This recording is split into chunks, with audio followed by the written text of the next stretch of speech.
Hi friends, ನಾನು ನಿಮ್ಮ KS ಕೊಟ್ಯನ್. ಇವತ್ತಿನ ವ್ಲಾಗ್ನಲ್ಲಿ ನಾವೊಂದು ಅದ್ಭುತವಾದ ದೇವಾಲಯ ಕಾರಿಂಜೇಶ್ವರ ದೇವಾಲಯಕ್ಕೆ ಹೋಗಿ ಬರೋಣ. ಕಾರಿಂಜೇಶ್ವರ ದೇಗುಲ ಇರುವ ಬೆಟ್ಟ ಹತ್ತೋಕೆ ಮುಂಚೆ ಈ ಕೆರೆಯಲ್ಲಿ ತೀರ್ಥ ಸ್ನಾನ ಮಾಡಬೇಕು. ಈ ಕೆರೆಗೆ ಗದಾ ತೀರ್ಥ ಅನ್ನುತ್ತಾರೆ. ಈ ಕೆರೆಗೂ ಒಂದು ಪೌರಾಣಿಕವಾದ ಹಿನ್ನೆಲೆ ಇದೆ. ಪಾಂಡವರು ವನವಾಸದಲ್ಲಿ ಇದ್ದ ಸಂದರ್ಭ ಈ ಕ್ಷೇತ್ರಕ್ಕೆ ಬಂದಾಗ ಅವರಿಗೆ ನೀರು ಸಿಗದ ಕಾರಣ ಭೀಮ ಬಂಡೆಗಲ್ಲಿಗೆ ಗದೆಯಿಂದ ಬಡಿದಾಗ ಬಂಡೆಯೊಳಗಡೆಯಿಂದ ನೀರು ಚಿಮ್ಮಿ ಬಂದು ಗದಾ ತೀರ್ಥ ಉದ್ಭವ ಆಗಿದೆಯಂತೆ. ಇದರಿಂದಾಗಿ ಈ ಕೆರೆಗೆ ಗದಾ ತೀರ್ಥ ಅನ್ನುವ ಹೆಸರು ಬಂದಿದೆ. ವರ್ಷವಿಡೀ ಈ ಕೆರೆಯಲ್ಲಿ ನೀರು ತುಂಬಿಕೊಂಡಿರುವುದು ವಿಶೇಷ.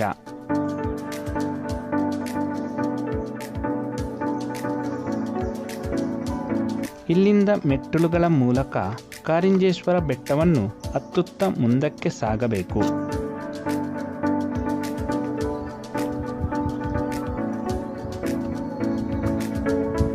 ಸುಮಾರು 600ಕ್ಕೂ ಹೆಚ್ಚು ಮೆಟ್ಟಿಲುಗಳಿವೆ. ಆ ಮೆಟ್ಟಿಲುಗಳನ್ನು ಹತ್ತಿ ಹೋಗಬೇಕು. ಪ್ರತಿ ಒಂದೊಂದು ಜಾಗದಲ್ಲೂ ಒಂದೊಂದು ಪೌರಾಣಿಕ ಹಿನ್ನೆಲೆ ಇದೆ. ಈಗ ನಾವು ಮೇಲಕ್ಕೆ ಹತ್ತುತ್ತಾ ಹೋದಂತೆಲ್ಲ ಒಂದೊಂದು ಪ್ರದೇಶಗಳು ಸಿಗುತ್ತೆ ನಮಗೆ. ಅಲ್ಲಿ ಪ್ರತಿಯೊಂದು ಜಾಗಕ್ಕೂ ಅದರದೇ ಆದಂತಹ ಪೌರಾಣಿಕವಾದ ಹಿನ್ನೆಲೆ ಇದೆ. ಅವುಗಳನ್ನೆಲ್ಲ ತಿಳಿಸಿಕೊಡ್ತೇನೆ. ಬನ್ನಿ ಮುಂದಕ್ಕೆ ಹೋಗೋಣ. ಶಿವ ಟೆಂಪಲ್ ಸಿಗೋದಕ್ಕೂ ಮುಂಚೆ ಸರಿ ಅರ್ಧ ಭಾಗದಲ್ಲಿ ಪಾರ್ವತಿಯ ದೇಗುಲ ಸಿಗುತ್ತೆ. ಅದನ್ನೆಲ್ಲ ನೋಡ್ಕೊಂಡು ಬರೋಣ.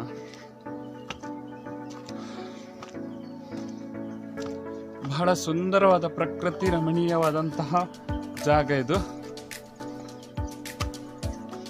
ನೀವು ಕೂಡ ರಜಾ ದಿನಗಳಲ್ಲಿ ಈ ಕಡೆ ಬನ್ನಿ. ಅತ್ಯಂತ ಸುಂದರವಾದ ಪ್ರವಾಸಿ ತಾಣ ಶ್ರೀ ಕ್ಷೇತ್ರ ಕಾರಿಂಜದ ನಾಗಬನ ಇದು.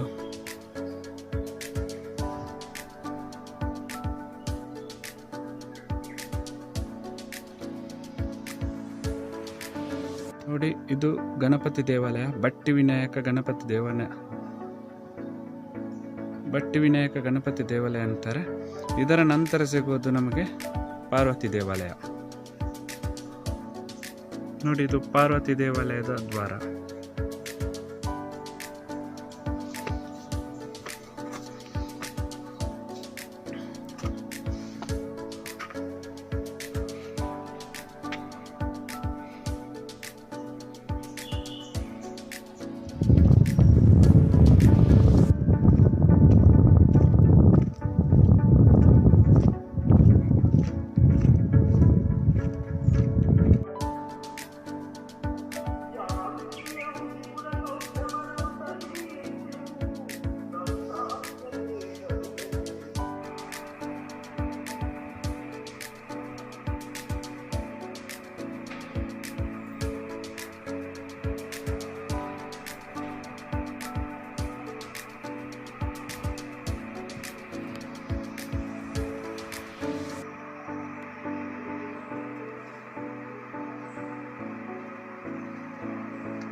ಪಾರ್ವತಿ ದೇವಿಯ ದರ್ಶನ ಪಡೆದ ನಂತರ ಈ ಮೆಟ್ಟಿಲುಗಳ ಮೂಲಕ ಶಿವನ ದರ್ಶನ ಪಡೆಯಲು ಇಲ್ಲಿಂದ ಸಾಗಬೇಕು. ಬನ್ನಿ ಹೋಗೋಣ. ಈ ಜಾಗದಲ್ಲಿ ನಿಂತು ನೋಡುವಾಗ ಪಾರ್ವತಿ ದೇಗುಲ ಬಹಳ ಸುಂದರವಾಗಿ ಕಾಣಿಸುತ್ತದೆ.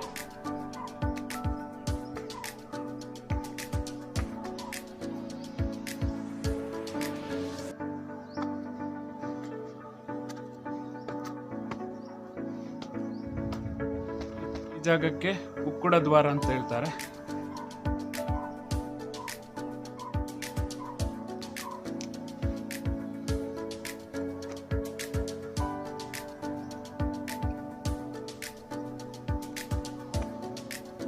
ನೋಡಿ, ಈ ಜಾಗದಲ್ಲಿ ವಾನರಗಳು ಅತಿ ಜಾಸ್ತಿ ಸಂಖ್ಯೆಯಲ್ಲಿ ಈ ಕ್ಷೇತ್ರದಲ್ಲಿ ನೆಲೆಸಿರ್ತವೆ. ಅದಕ್ಕೂ ಒಂದು ಪೌರಾಣಿಕವಾದ ಹಿನ್ನೆಲೆ ಇದೆ.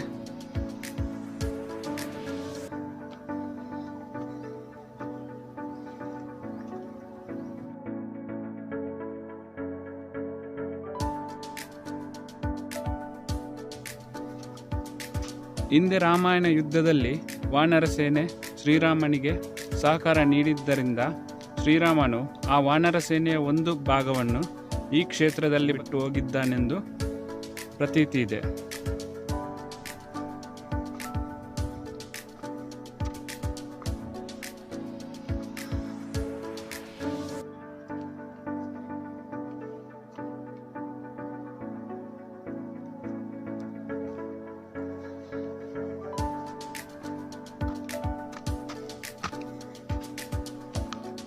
ನೋಡಿ, ಇಲ್ಲಿ ಉಂಗುಷ್ಟ ತೀರ್ಥ ಕಾಣಿಸ್ತದೆ.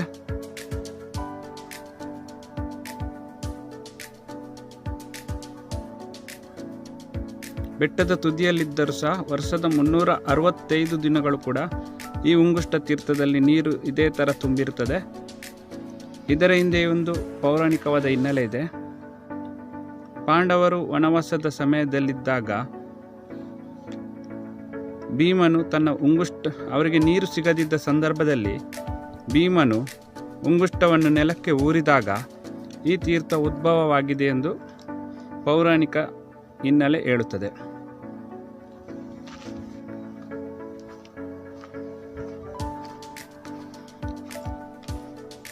ಸ್ವಲ್ಪ ಮುಂದಕ್ಕೆ ಸಾಗಿದಾಗ ಜಾನು ತೀರ್ಥ ಅನ್ನುವಂತಹ ಒಂದು ತೀರ್ಥ ಸಿಗುತ್ತೆ. ನೋಡಿ, ಇದು ಕೂಡ ಅಷ್ಟೇ, ಬೆಟ್ಟದ ತುದಿಯಲ್ಲಿದ್ದರೂ ಸಹ ವರ್ಷದ 365 ದಿನಗಳು ಇದರಲ್ಲಿ ನೀರು ತುಂಬಿಕೊಂಡಿರುತ್ತದೆ. ಈ ತೀರ್ಥವನ್ನು ಸೀತಾದೇವಿ ಸೃಷ್ಟಿ ಮಾಡಿದ್ದೆಂದು ಪುರಾಣ ಕಥೆಗಳು ನಮಗೆ ತಿಳಿಸುತ್ತದೆ.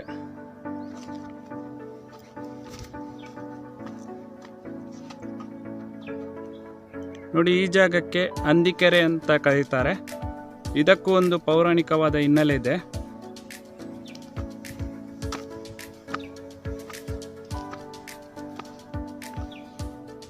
ಈ ಕೆರೆಯಲ್ಲಿ ಹಂದಿಯೊಂದು ನೀರು ಕುಡಿತಿದ್ದಾಗ ಅರ್ಜುನನು ಅದಕ್ಕೆ ಬಾಣ ಬಿಟ್ಟಿದ್ದಾನೆಂದು, ಅದರಿಂದಾಗಿ ಈ ಕೆರೆಗೆ ಹಂದಿಕೆರೆ ಎಂದು ಹೆಸರು ಬಂದಿದ್ದಾಗಿ ಹೇಳುತ್ತಾರೆ.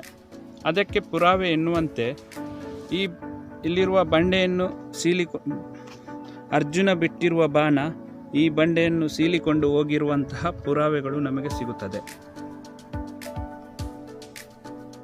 ಇಲ್ಲಿಂದ ಸ್ವಲ್ಪ ಮುಂದಕ್ಕೆ ಸಾಗಿದಾಗ ಕಾರಿಂಜೇಶ್ವರನ ಸನ್ನಿಧಿ ಕಾಣಲು ಸಿಗುತ್ತದೆ.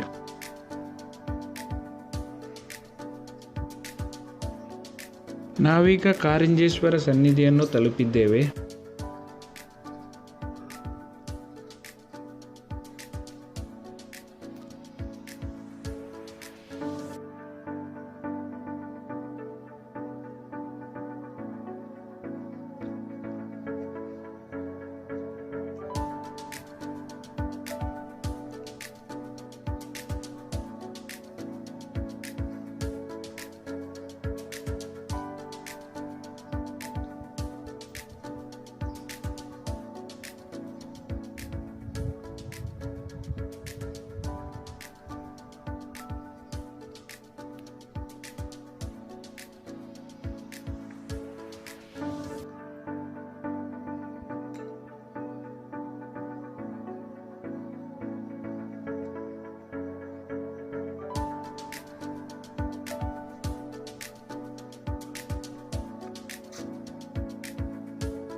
ಇದು ಸೀತಾದೇವಿ ಪ್ರಮಾಣ ಮಾಡಿದಂತಹ ಕಲ್ಲು.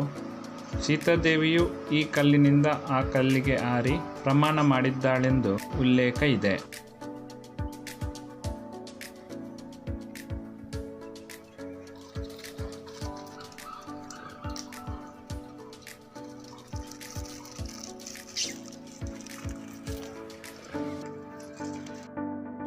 ಮುಂದಿನ ವಿಡಿಯೋದಲ್ಲಿ ಇನ್ನೊಂದು ಕಾರಣಿಕದ ಕ್ಷೇತ್ರದ ದರ್ಶನ ಮಾಡಿಕೊಂಡು ಬರೋಣ. ಎಲ್ಲ ವೀಕ್ಷಕರಿಗೂ ಧನ್ಯವಾದಗಳು.